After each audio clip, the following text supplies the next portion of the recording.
Ang kahihiyan, ang hiya na naramdaman ko noong gabi ng aking 51 st birthday. Sa harap ng lahat ng bisita, ipinagmalaki ng aking asawa na iwan niya ako. At ang sarili kong mga anak, pumalakpak pa na parang tuwang-tuwa. Sa loob ng 26 na taon, ako ang naging haligi ng tahanan. Bawat sentimo, bawat sakripisyo, galing lahat sa akin. Pero para sa kanila, isa lang akong bangko na walang katapusan ang laman. Ang hindi nila alam, may isang lihim na kasulatan. Isang dokumento na pinirmahan nila maraming taon na ang nakalipas. Ito, ang aking trump card. Hindi ito tungkol sa pera. Ito ay tungkol sa pagbawi ng aking dangal. At bibigyan ko sila ng isang leksyon na hinding-hindi nila makakalimutan. Kung naranasan nyo na pong maramdaman na para kayong dayuhan sa sarili nyong pamamahay, pakilik at share po ang video na ito. At kwentuhan nyo ako sa comments. Saan po kayo nanonood? Gusto kong marinig ang inyong kwento. Ang gabi ng aking ika-negatibo, 51 na kaarawan.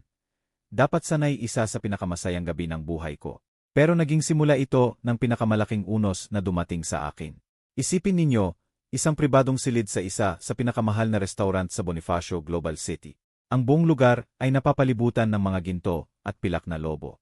May mga puting bulaklak sa bawat lamesa. Gumastos ako ng mahigit 250,000 piso para lang sa hapunan. Ganoon kalaki. French wine, lobster, may live music pa. Lahat perpekto, para ipagdiwang ang kalahating siglo ng aking buhay. Ako'y nakaupo sa dulo ng mahabang lamesa. Ang haligi ng tahanan, sabi nga nila. Napapaligiran ako ng mga kaibigan, mga kasosyo sa negosyo, at ilang mga kamag-anak. Si Isabel, ang aking asawa sa loob ng 26 na taon, ay nasa kanan ko. Suot niya ang pulang bestida na binili ko para sa kanya noong 1 linggo lang. 100,000 piso. Siya mismo ang pumili noon. Sa tapat ko naman, nandoon ang aking 2 anak na babae, sina Angela at Bia. Si Angela, na laging may ere ng pagiging mas mataas sa lahat. At si Bia, na bawat 5 minuto ay sumusulyap sa kanyang cellphone, na para bang isang malaking sakripisyo ang pagdalo niya roon. Ang hapunan ay nagpatuloy ng maayos, o iyon ang akala ng lahat. Nagtatawanan ng mga tao, nag-iinuman, binabati ako. Mumingiti ako, tumatango, nagpapasalamat, pero sa loob-loob ko, alam ko na ang parating. Dahil 6 na buwan bago ang gabing iyon, may natuklasan akong nagpabago sa lahat. At dumating na nga ang sandaling iyon. Ang oras ng brindis. Tumayo si Isabel. Kinuha niya ang kanyang kopita ng champagne. At hinintay na humina ang tugtog. Lahat ng mata, nakatuon sa kanya. Ngumiti siya. Isang ngiti na kilalang-kilala ko na. Ang parehong ngiti na ginagamit niya kapag nakukuha niya ang gusto niya. Nagsimula siyang magsalita sa malambing at halos matamis na boses. Gusto kong mag-alay ng isang espesyal na brindis ngayong gabi, anya. Para sa aking pinakamamahal na asawa, si Arthur. Para sa 26 na taon nating pagsasama. May mga pumalakpak, may mga sumigaw ng mabuhay. Mula sa mga nakatatandang bisita. Hindi ako gumalaw ni isang kalamnan. Pinanood ko lang siya. Pero gusto ko ring magbrindis, pagpapatuloy niya. At doon, nagbago ang tono ng kanyang boses. Naging mas matatag, mas desidido. Para sa aking kalayaan. Para sa bago kong buhay. At para sa katapangan na piliin ang kaligayahan sa edad na 45. Nagsimula ang bulong-bulungan. Nagtinginan ang mga tao, naguguluhan. Pero hindi tumigil si Isabel. Tumingin siya sa akin. Arthur, salamat sa lahat ng ibinigay mo. Ang bahay, ang mga biyahe, ang komportableng buhay. Pero may isang bagay kang hindi na ibigay, ang pagnanasa. Ang damdamin, ang kabataan. May isang umubo sa sobrang pagkailang. Nanatili akong hindi gumagalaw, nakatitig ng diretso sa kanya. Kaya ngayon, sa iyong kaawan, nais kong ipaalam sa lahat na alis na ako. Ang bulungan, naging katahimikan. Alis ako kasama si Paolo. Isang lalaki na marunong magparamdam sa akin na ako'y buhay. Isang lalaking 35 taong gulang na tunay na nagpapahalaga sa akin. At doon nangyari ang pinakamasakit. Si Angela, ang panganay ko, tumayo at nagsimulang pumalakpak.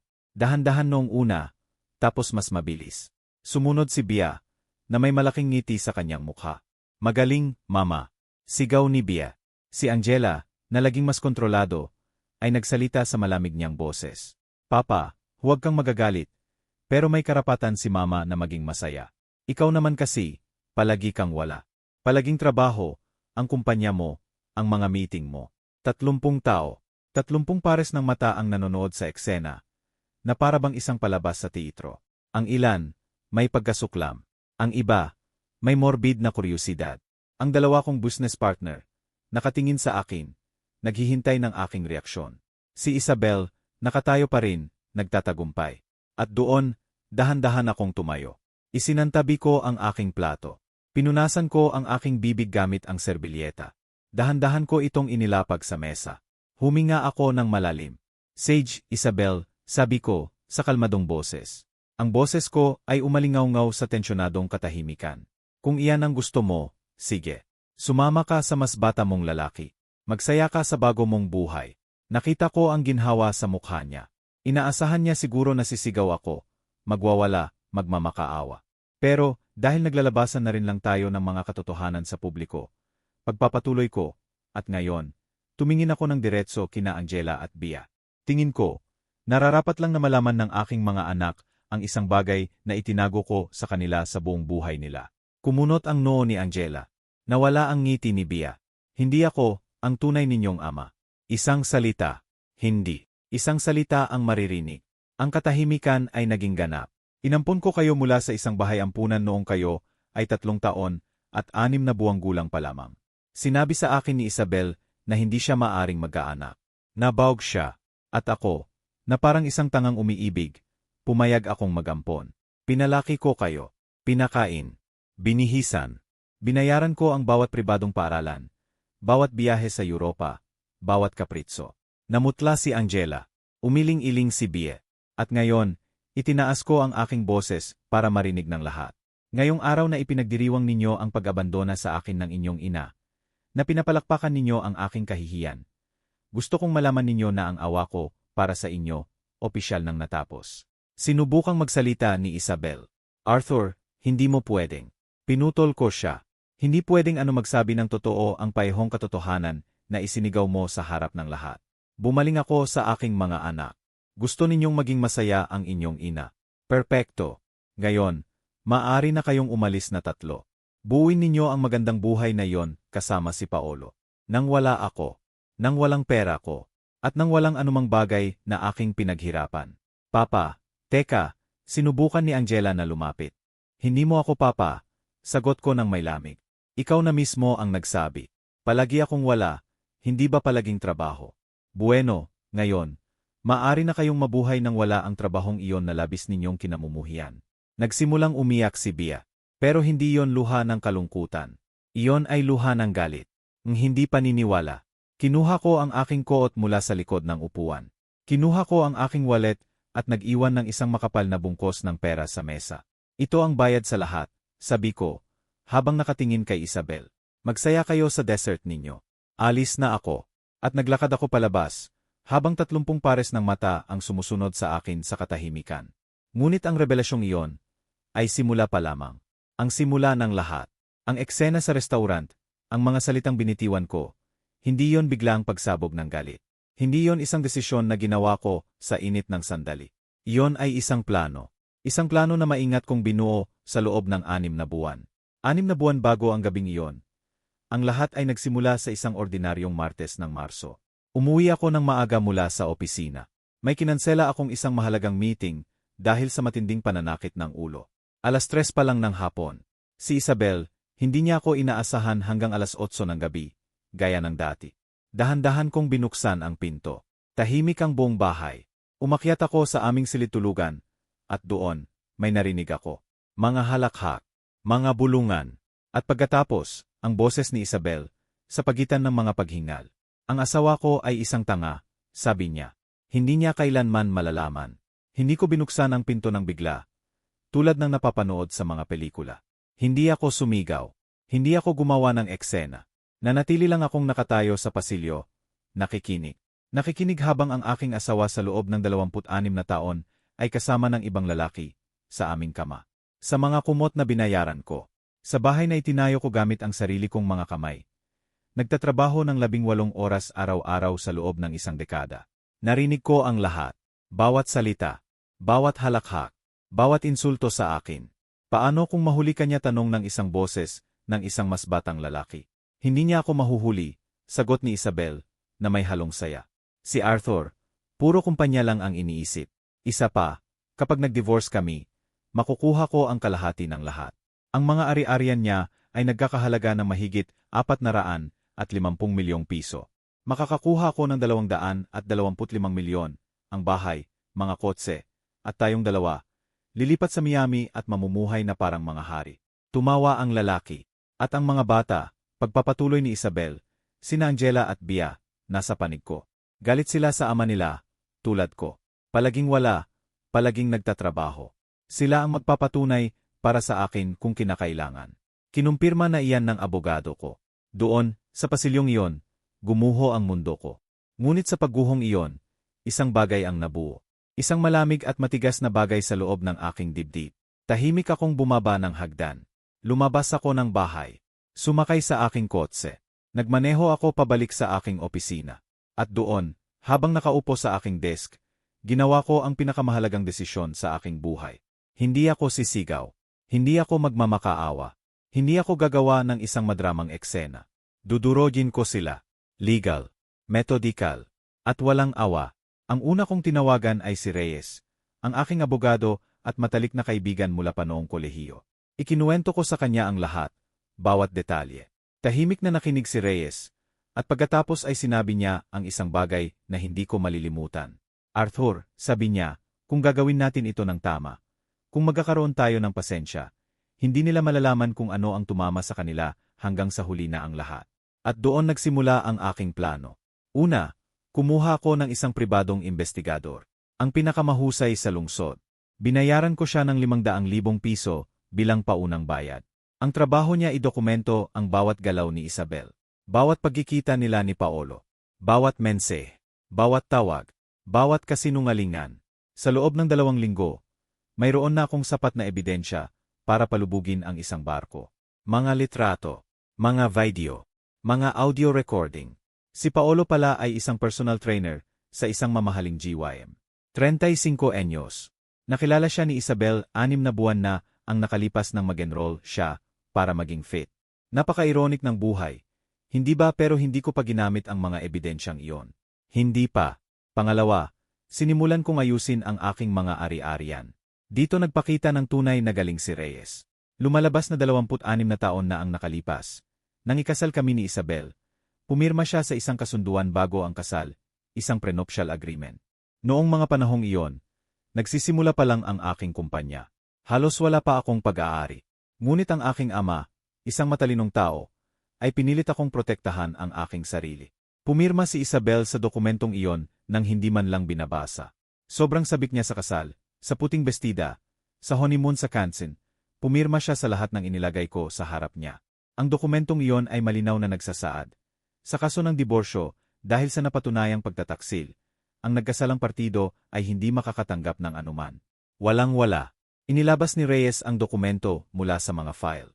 Perpekto, balido, notaryado, may mga testigo. Pero may problema, Arthur, sabi ni Reyes. Ang mga bata, kahit hindi mo sila tunay na anak, legal mo silang inampon.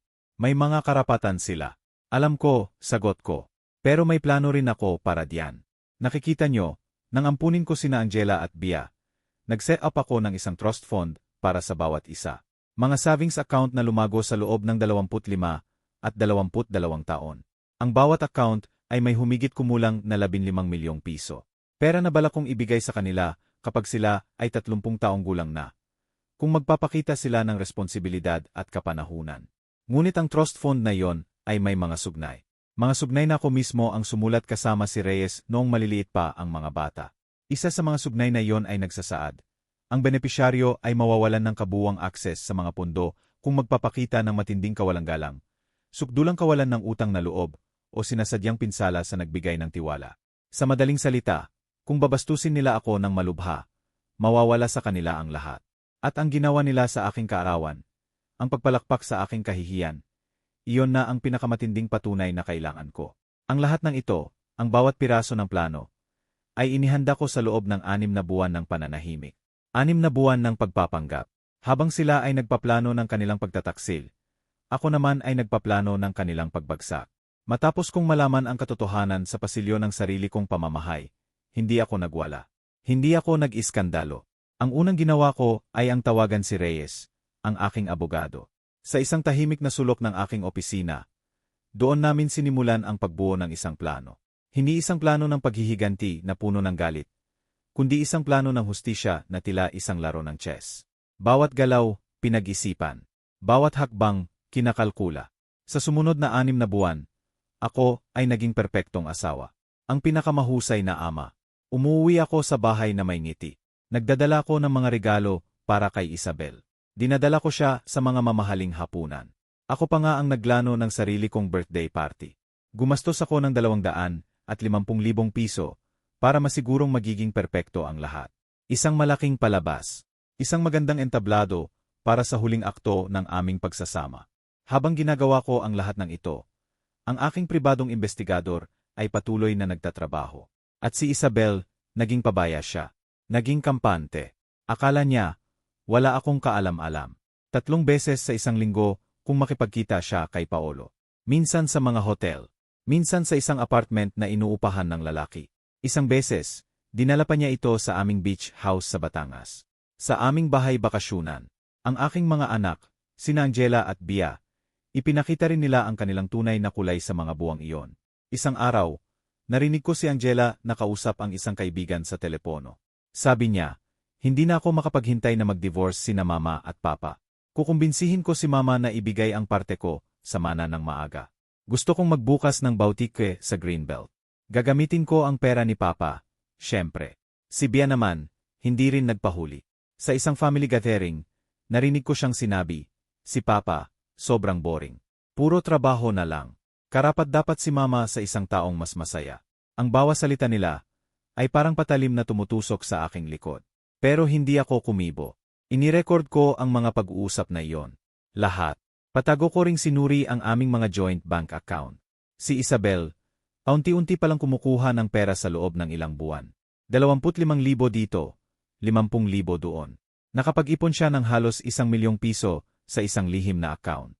Marahil, para sa bago niyang buhay kasama si Paolo. Linggo-linggo, nakikipagkita ako kay Reyes sa kanyang opisina. Sinusuri namin ang bawat detalye, bawat dokumento, bawat piraso ng ebidensya.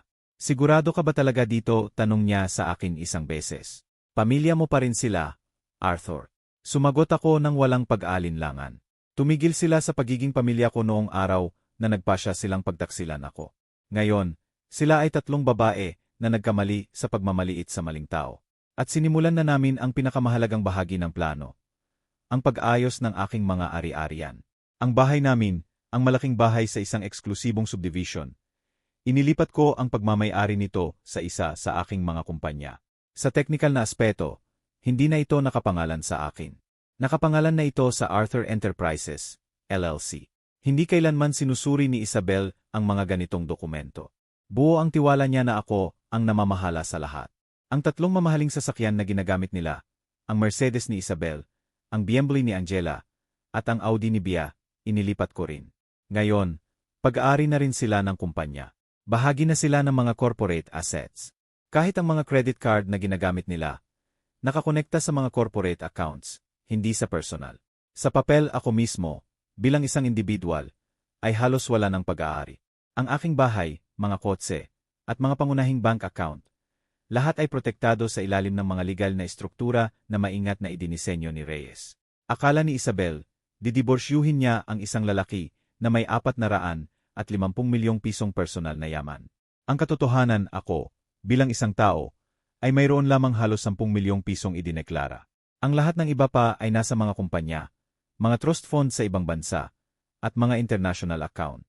At ang pinakamaganda sa lahat-lahat ay legal. Pagdating ng panahon, sabi sa akin ni Reyes, at mag-file siya ng divorce, magugulat siya sa kanyang buhay. Pero gusto ko ng higit pa sa sorpresa. Gusto kong ipahiya siya, tulad ng plano niyang pagpapahiya sa akin. Kaya't inihanda ko ang aking kaawan bilang perpektong entablado. Inimbita ko ang lahat, mga kaibigan, pamilya, mga kasosyo sa negosyo, mga maimpluwensyang tao sa lungsod. Gusto ko ng mga testigo. Gusto kong makita ng lahat kung sino talaga si Isabel at ang aking mga anak. Kinumpirma sa akin ng investigador na balak ni Isabel na ianunsyo ang diborsyo sa gabing iyon. Si Paolo pa raw ang nagmungkahi na gawin ito sa publiko para markahan ang kanyang paglaya. Kay simple ng kanilang pag-iisip. Kaya't inihanda ko rin ang aking anunsyo. Ang gabi bago ang aking kaawan, mag-isa ako sa aking opisina. Nakatingin ako sa bintana, sa mga ilaw ng lungsod. 26 na taon ng pagsasama. 25 taon ng pagpapalaki kay Angela.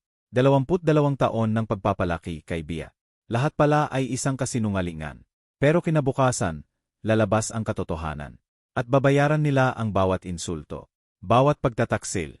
Bawat sandali na minaliit nila ako. Tumawag sa akin si Reyes noong gabing iyon. Handa ka na ba, tanong niya? Higit pa sa handa, sagot ko. Bukas, magbabago ang lahat. At tama ako. Pero kahit ako, hindi ko inaasahan kung hanggang saan aabot ang lahat ng ito. Ang unos ay paparating pa lamang. Pag-aalis ko sa restaurant noong gabing iyon, hindi ako umuwi. Nagmaneho ako papunta sa isang hotel sa sentro ng lungsod. 3 araw bago pa man ang party. Nag-book na ako ng isang executive suite. May dala akong isang maleta na inihanda ko ng palihim. Mga damit, dokumento, ang aking laptop. Lahat ng kailangan ko para pansamantalang maglaho sa buhay ni Isabel at ng aking mga anak. Nagsalin ako ng isang basong whiskey. Umupo ako sa tabi ng bintana at naghintay. Alam na alam ko kung ano ang nangyayari sa mga sandaling iyon. Si Isabel, sinusubukang pakalmahin ang mga bisita. Sina Angela at Bia, naguguluhan sa bombang sumabog sa kanilang buhay. Ang mga tsismis, kumakalat na. Ang mga tawag, magsisimula na. Ang mga mensahe, darating na sunod-sunod. At hindi nga ako nagkamali. 10 minuto pa lang ang nakalipas. Nagsimulang mag-vibrate ang aking telepono. Si Isabel. Tinanggihan ko ang tawag. Pagkatapos, si Angela. Tinanggihan. Si Bia. Tinanggihan. 20 tawag sa loob ng 1 oras. Walang sinagot. Sa wakas, nag-text si Isabel. Ang sabi niya, Arthur, kailangan nating mag-usap. Kabaliwan ito. Hindi mo maaring basta na lang sabihin yon at maglaho. Tawagan mo ako, pakiusap.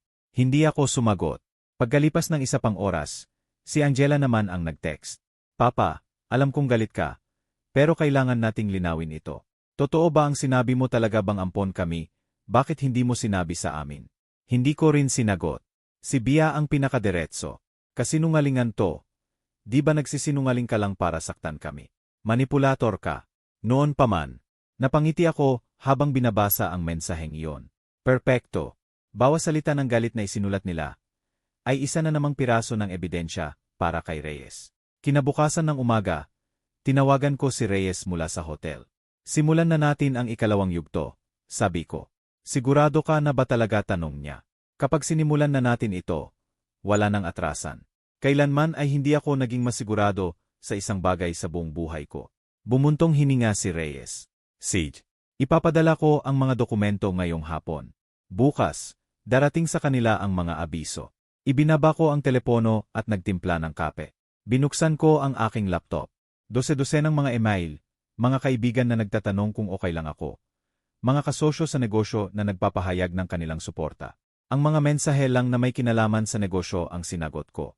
Ang iba, hinayaan kong hindi nababasa. Nang hapong iyon, habang ako ay nasa hotel, ginawa na ni Reyes ang kanyang hakbang. Nagpadala siya ng 3 certified mail. 3 sobre. Isa para kay Isabel, isa para kay Angela, at isa para kay Bia. Ang sobre ni Isabel, naglalaman ito ng abiso ng pag-freeze ng mga account. Lahat ng credit card na nakakonekta sa pangalan ko, kinansela agad-agad. Lahat ng joint bank account, na freeze. Ang access sa anumang shared funds, hinarangan. Kasama rin dito ang isang kopya ng prenuptial agreement na pinirmahan niya, 26 na taon na ang nakalipas. Minarkahan ng dilaw na highlighter ang mga mahalagang seksyon, lalo na ang bahaging nagsasabing, sa kaso na napatunayang pagtataksil sa pamamagitan ng ebidensyang litrato, testimonya, o dokumentaryo, ang nagkasalang partido ay isusuko ang anumang karapatan sa mga ari-arian, yaman, o kita ng inosenteng asawa. At kalakip ng kasunduan, isang malaking Manila envelope na puno ng mga litrato. Si Isabel kasama si Paolo, pumapasok sa mga hotel. Si Isabel kasama si Paolo, sa aming beach house. Si Isabel kasama si Paolo, naghahalikan sa parking lot ng GYM. 50 litrato sa kabuuan, lahat may petsa at oras. Ang sobre ni Angela, naglalaman ito ng abiso ng pag-freeze ng kanyang trust fund.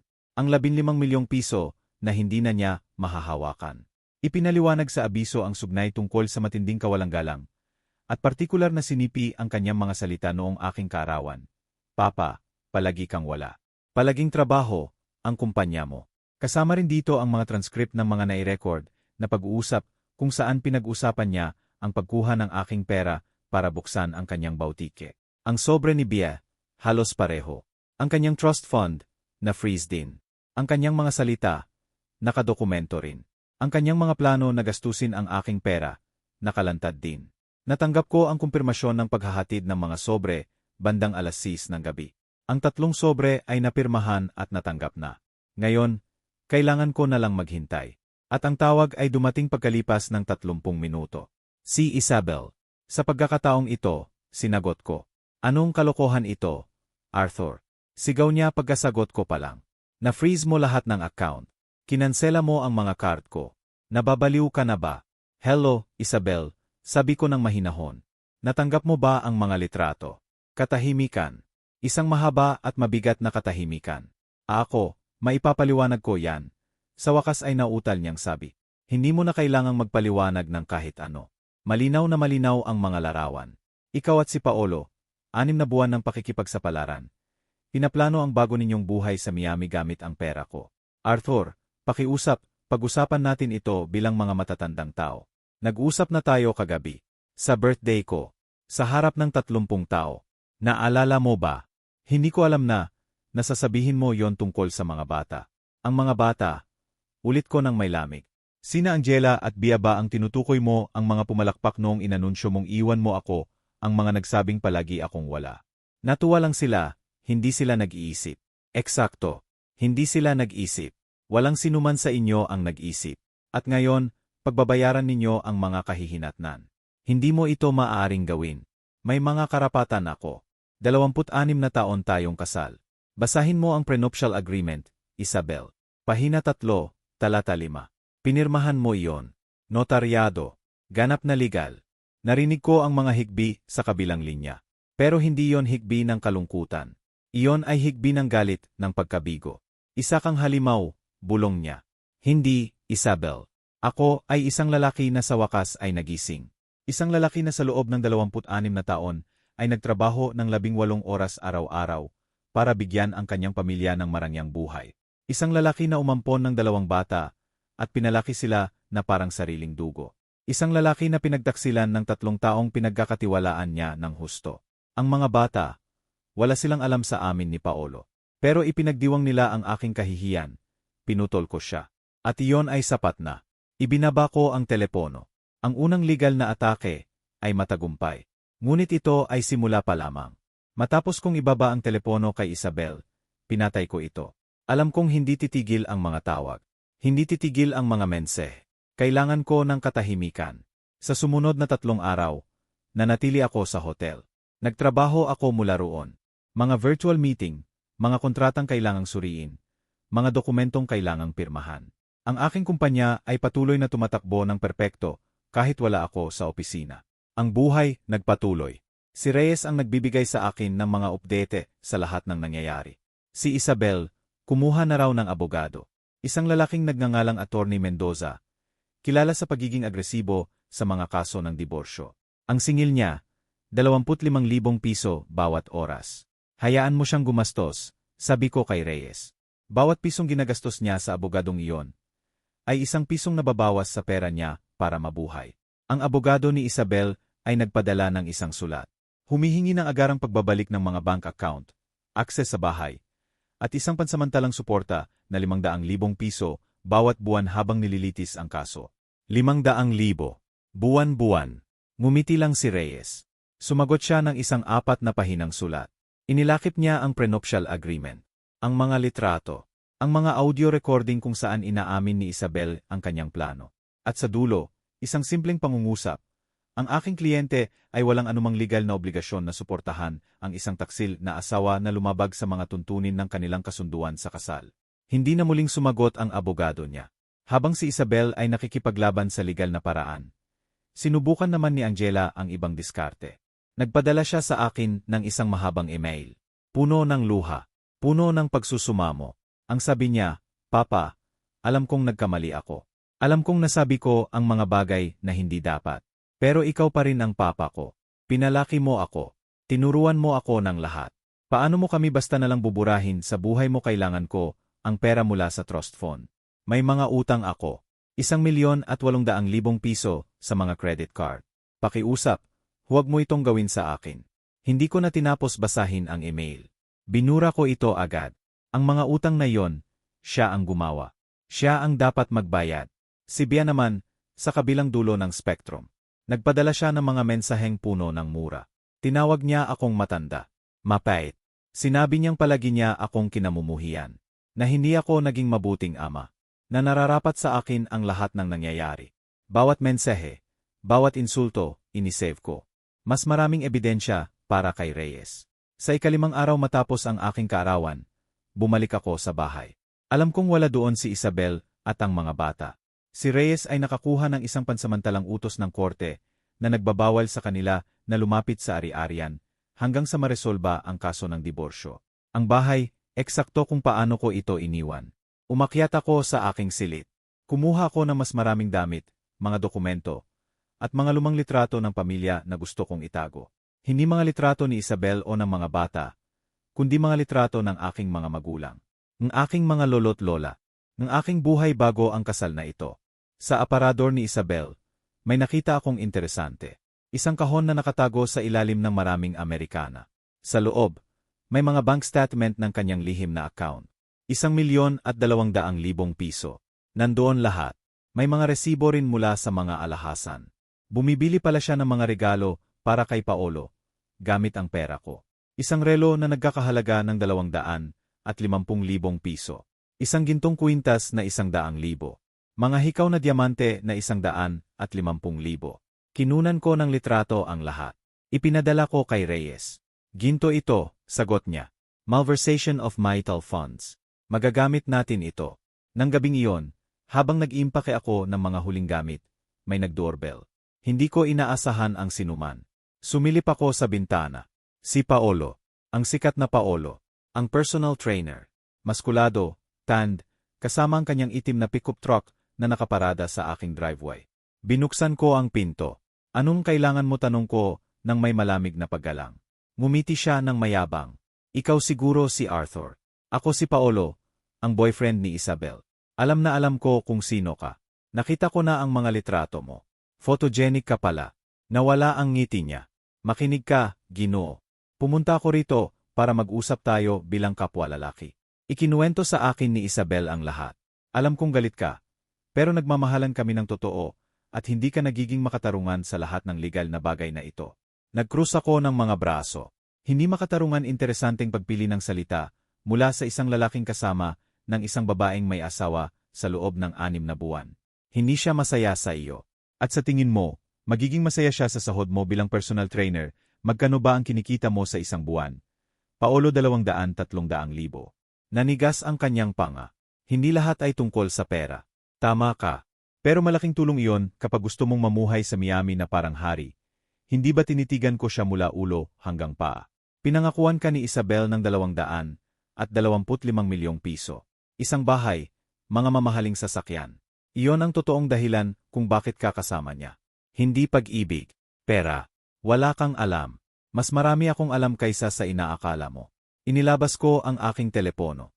Ipinakita ko sa kanya ang isang litrato. Si Paolo na may kahalikang ibang babae.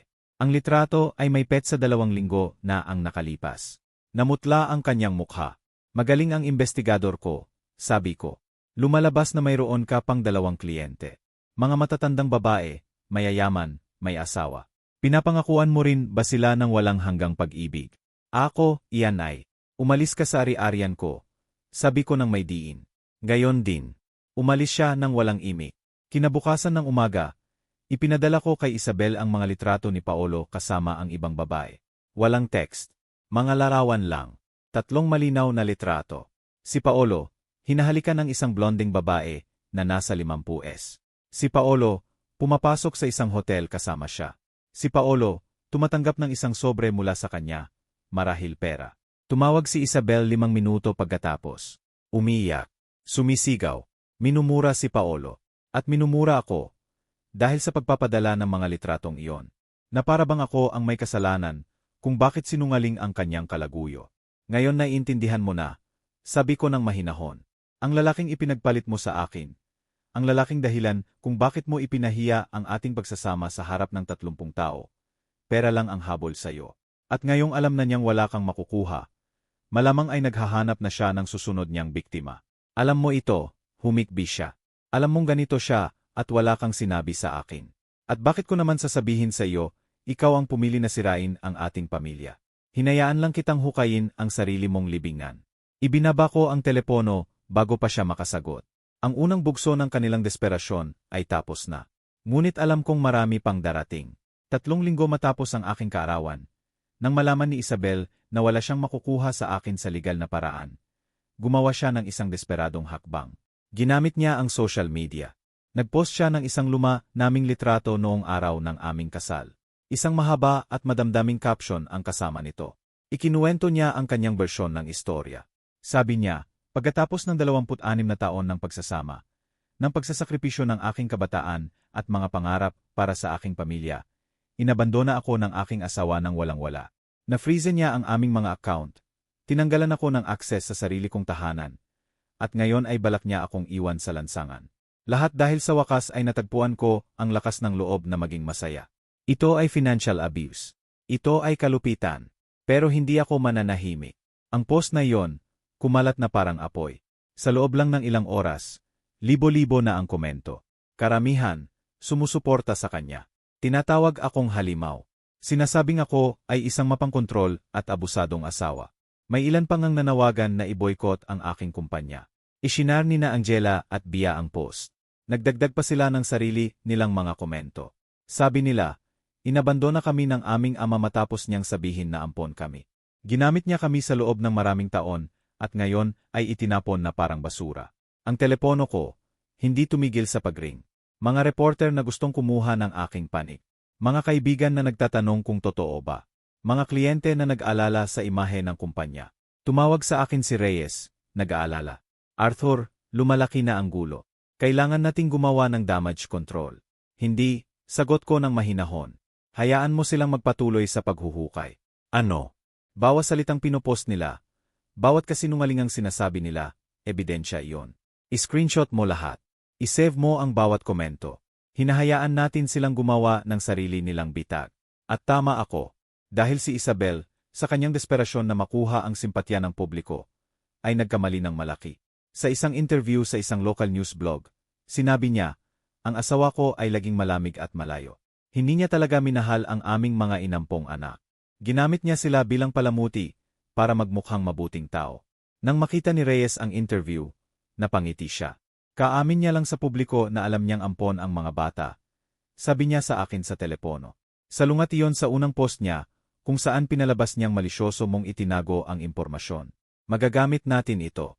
Pinapatunayan nito na nagsisinungaling siya at minamanipula ang kwento. Pero hindi doon tumigil si Isabel. Nagorganisa siya ng isang rally sa harap ng aking opisina. Siya, sina Angela at Bia, at isang grupo ng mga 20 babae, na nakuha niya mula sa mga feminist group sa social media. May mga placard silang dala. Ang nakasulat, hustisya para kay Isabel. Hindi sa financial abuse. Ang mga mayayamang lalaki ay hindi may-ari ng mga babae. Ang mga lokal na balita, sinakop ang rally. In-interview nila si Isabel. Umiyak siya sa harap ng mga kamera. Sabi niya, gusto ko lang kung ano ang makatarungan. Gusto ko lang mabuhay. Milyon-milyon ang pera niya, at ako, wala ni isa. Nang gabing iyon, gumanti ako. Pero hindi sa pamamagitan ng mga rally o madamdaming post. Sa pamamagitan ng katotohanan. Nag-organisa si Reyes ng isang press conference. Tumayo ako sa harap ng mga kamera. Suot ang isang madilim na gray na suit. Kalmado, panatag. Sa tabi ko, isang lamesa na may mga dokumentong perpektong nakaayos. Magandang hapon, simula ko. Nanahimik ako sa loob ng 3 linggo, habang ang pangalan ko ay sinisiraan. Ngunit sa tingin ko, oras na para linawin ang ilang mga bagay. Itinaas ko ang unang dokumento. Ito ang prenuptial agreement na pinirmahan ni Ginang Isabel, 26 na taon na ang nakalipas. Notaryado, may mga testigo, at ganap na legal. Malinaw na nakasaad dito na sa kaso ng napatunayang pagtataksil. Isusuko niya ang lahat ng karapatan sa aking mga ari-arian. Itinaas ko ang pangalawang dokumento. Isang sobre na may mga litrato. Ito ang mga ebidensyang litrato ng pakikipagrelasyon ni Ginang Isabel sa ibang lalaki sa loob ng 6 na buwan. Mayroon pa akong 50 litrato. Mayroon akong mga audio recording kung saan inaamin niya ang plano niyang kunin ang aking pera. Mayroon akong mga bank statement na nagpapatunay na gumastos siya ng daan-daang libong piso para sa mga regalo ng kanyang kalaguyo. Ang mga reporter, nagsimulang magsulat ng mabilis. Tungkol naman sa aking mga anak, pagpapatuloy ko. Totoo na sila ay inampon. Legal ko silang inampon noong sila ay mga sanggol pa lamang. Pinalaki ko sila ng may pagmamahal. Binayaran ko ang kanilang edukasyon, mga biyahe, mga kapritso. Nag-set up ako ng mga trust fund na nagkakahalaga ng 15 milyong piso para sa bawat isa. Huminto ako sandali. Ang mga trust fund na iyon ay na-freeze, hindi dahil sa kalupitan, kundi dahil sa mga sugnay na malinaw na nagsasabing mawawala ito sa kaso ng matinding kawalang-galang sa akin. Mayroon akong mga recording kung saan ipinagdiriwang ng aking mga anak ang aking kahihiyan, kung saan pinaplano nilang kunin ang aking pera. At itinaas ko ang huling dokumento. At panghuli, mayroon akong ebidensya na nagsinungaling sa akin si Ginang Isabel mula pa sa simula. Sinabi niya sa akin na bawg siya, kaya kami nag-ampon. Ngunit ang mga kamakailang medical na pagsusuri ay nagpapatunay na wala siyang naging problema sa fertility. Nagsinungaling siya para manipulahin ako. Ibinagsak ko ang dokumento sa mesa. Ang tunog ay umalingaw-ngaw sa tahimik na silid. Hindi ako isang abusado. Ako ay isang lalaki na nagtrabaho sa buong buhay niya para sa kanyang pamilya. Isang lalaki na pinagdaksilan sa pinakamasamang paraan. At isang lalaki na hindi papayag na pagnakawan gamit ang mga batas ng diborsyo bilang sandata.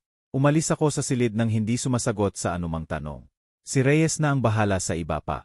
Ang ganting salakay ay naging perpekto. Kinabukasan ng umaga, nagbago ang mga headline. Taksil na asawa, nagdemanda sa lalaking bumuhay sa kanya sa loob ng 26 taon. Mga litrato, nagpapatunay ng pagtataksil. Mga anak na walang utang na loob, nawalan ng mana dahil sa pagdiriwang ng kahihiyan ng amang ampunin. Ang opinyon ng publiko, umikot ng 180 degrees. Ang mga komento sa mga post ni Isabel, nagbago. Tinawag na siyang sinungaling, manipulator, mukhang pera. Binura ni na Angela at Bia ang kanilang mga social media account.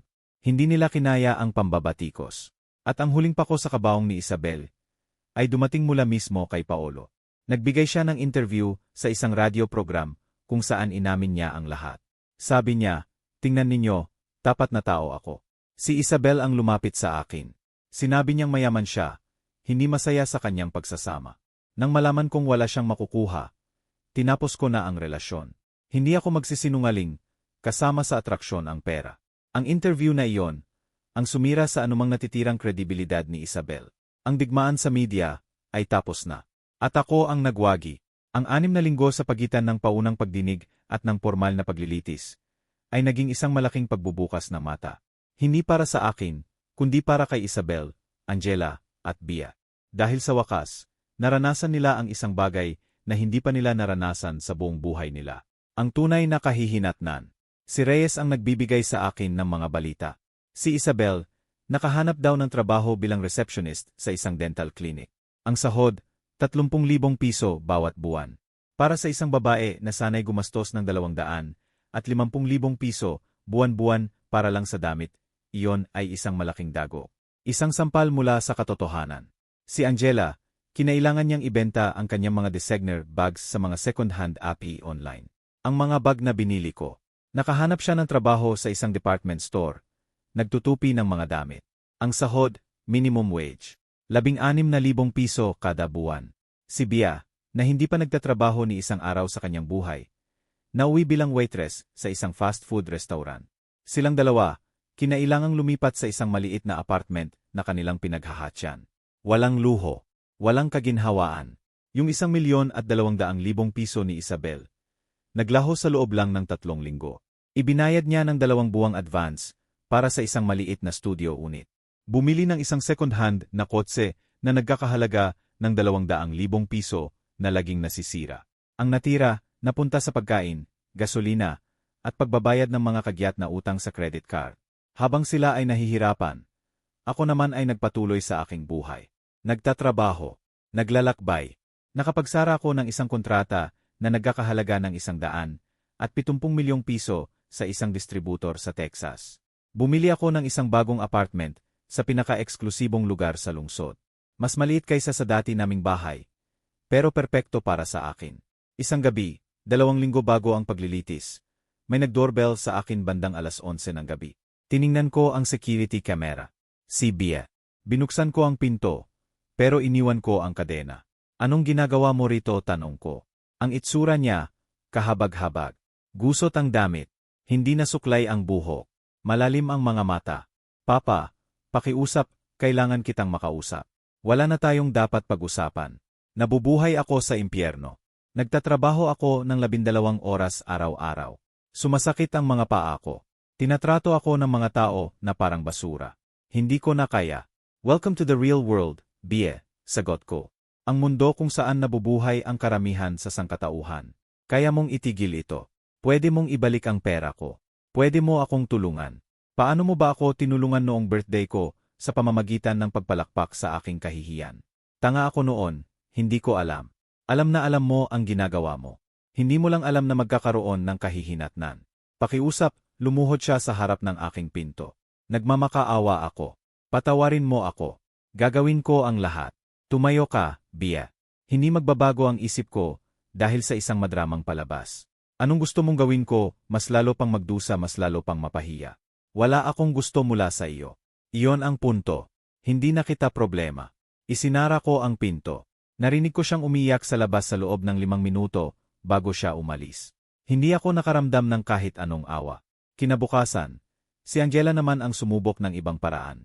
Nagpadala siya ng email na may kalakip na business plan. Gusto niyang magbukas ng boutique.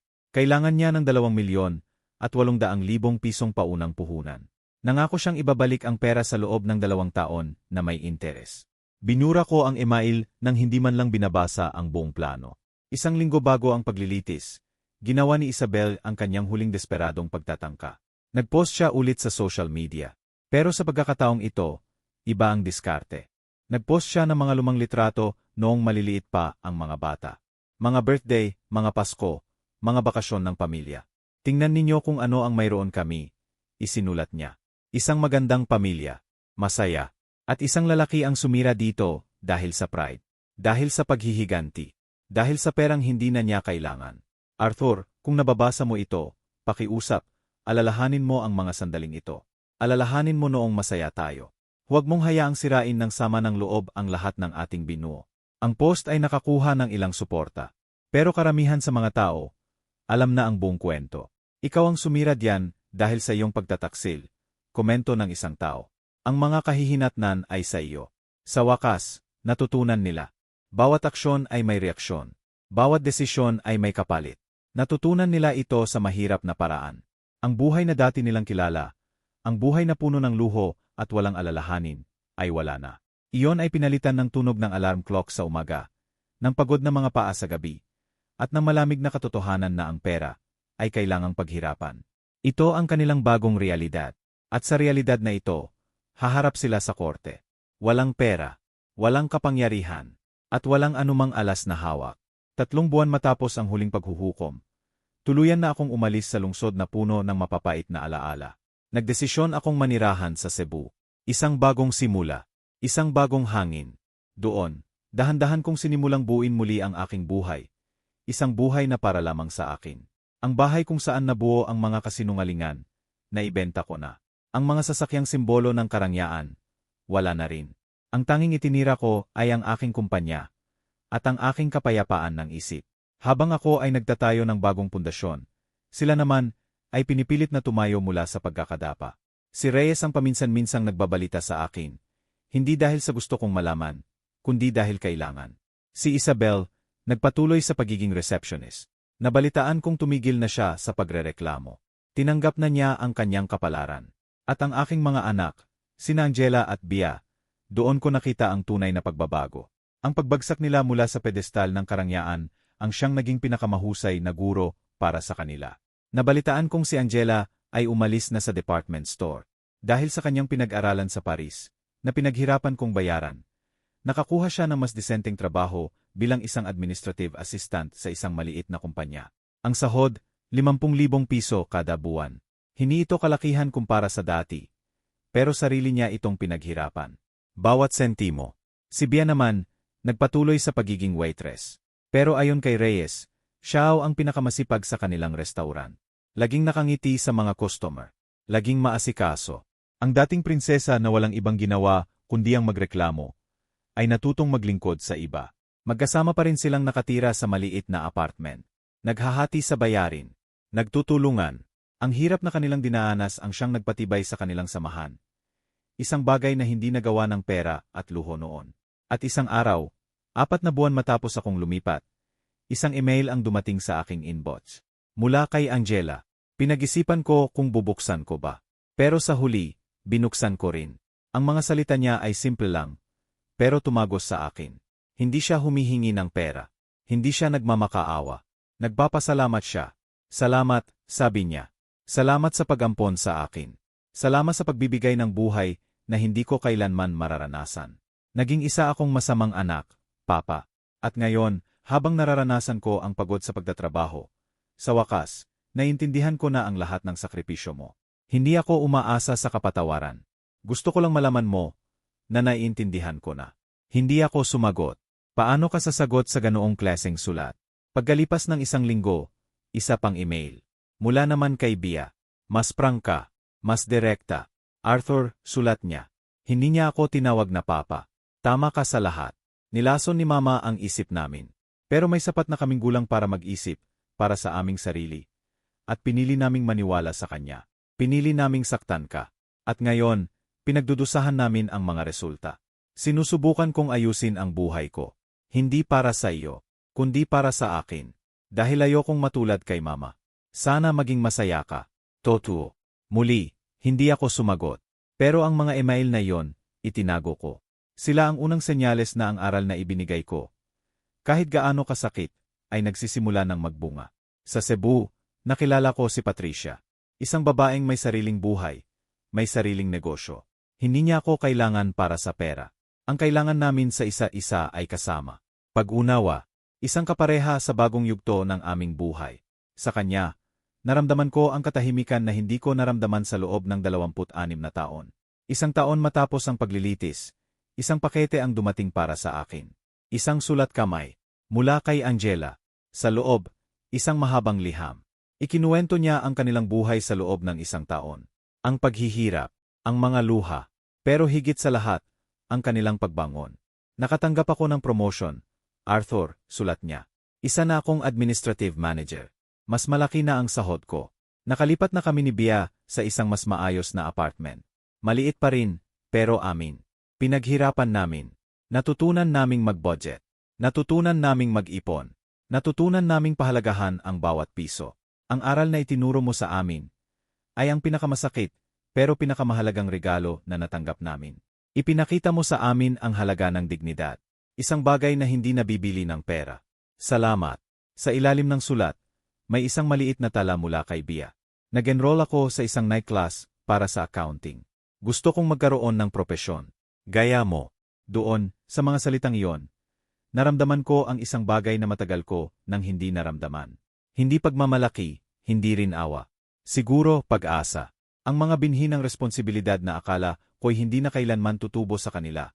Sa wakas ay nagsisimula ng sumibol. Hindi dahil sa akin, kundi dahil sa kanilang sariling paghihirap. Nagsisimula pa lang ang kanilang paglalakbay. Mahaba pa ang daan. Ngunit sa kauna-unahang pagkakataon, tinatahak na nila ito sa tamang direksyon. At iyon, para sa akin, ay sapat na. Lumipas ang mga taon. Ang buhay ko sa Cebu, kasama si Patricia, ay naging mapayapa. Ang aming pagsasama ay hindi kasing dramatiko ng dati kong buhay. At iyon ang nagustuhan ko. Ito ay simple, tahimik, puno ng paggalang. Naging abala ako sa pagpapalago ng aking kumpanya, na ngayon ay may mga sanggay na rin sa iba't ibang bansa. Nagtayo rin ako ng isang foundation para tulungan ang mga kabataang gustong magsimula ng sarili nilang negosyo. Nahanap ko ang isang bagong layunin sa buhay. Paminsan-minsan, nakakatanggap ako ng mga update mula kina Angela at Bia. Hindi na sila humihingi ng tawad. Ang mga mensahe nila ay puno na ng mga kwento tungkol sa kanilang mga tagumpay. Mga maliliit na tagumpay na pinaghirapan nila. Si Angela, mula sa pagiging manager, ay naging regional director na ng kanyang kumpanya. Si Bia naman, Nakapagtapos ng kanyang kurso sa accounting at nagtatrabaho na sa isang maliit na accounting firm. Hindi na sila ang mga batang babae na nakilala ko. Sila ay mga babae ng hinubog ng paghihirap at pinatatag ng karanasan. Isang gabi, 2 taon matapos ang huling sulat nila, nagring ang telepono ko. Isang numero na hindi pamilyar. Isang numero mula sa aking dating lungsod. Nag-atubili akong sagutin, pero sinagot ko rin. Arthur. Isang boses mula sa nakaan. Isang boses na mas matanda. Mas pagod. Sino ito? Si Isabel ito. Tumahimik ako. Ano pa ang kailangan niya? Huwag kang mag-alala, sabi niya, na parabang nabasa niya ang isip ko. Wala akong kailangan mula sa iyo. Tumawag lang ako para sabihin ang isang bagay na dapat ko nang sinabi 2 taon na ang nakalipas. Nagpatuloy siya. Na-diagnose ako ng severe depression. Nagte-therapy ako ngayon, at sinabi ng therapist ko na kailangan kong gawin ito. Ang humingi ng tawad. Ang totoong paghingi ng tawad. Nanatili akong tahimik. Arthur, naging masama akong asawa. Naging masama akong tao. Ginamit kita sa loob ng 26 na taon. Hindi kita kailanman pinahalagahan. At nang sa wakas ay nagkaroon ka ng lakas ng loob na ipagtanggol ang iyong sarili. Kinamuhian pa kita. Pero ngayon, matapos ang 2 taong pagdurusa sa mga kahihinatnan ng aking mga ginawa, sa wakas, naiintindihan ko na. Hindi ikaw ang kontrabida sa kwentong ito. Ako. Ang kanyang boses ay nabasag. Hindi ako umaasa sa iyong kapatawaran. Gusto ko lang malaman mo, na sa wakas, naiintindihan ko na. Huli na, pero naiintindihan ko na. Huminga ako ng malalim. Isabel, hangad ko ang iyong ikabubuti. Totoo. Sana, mahanap mo ang kapayapaan. Galit ka pa ba sa akin? Hindi, sagot ko. At totoo yon. Wala na akong nararamdaman para sa iyo. Walang pag-ibig. Walang galit. Wala. At iyon ay isang kalayaan.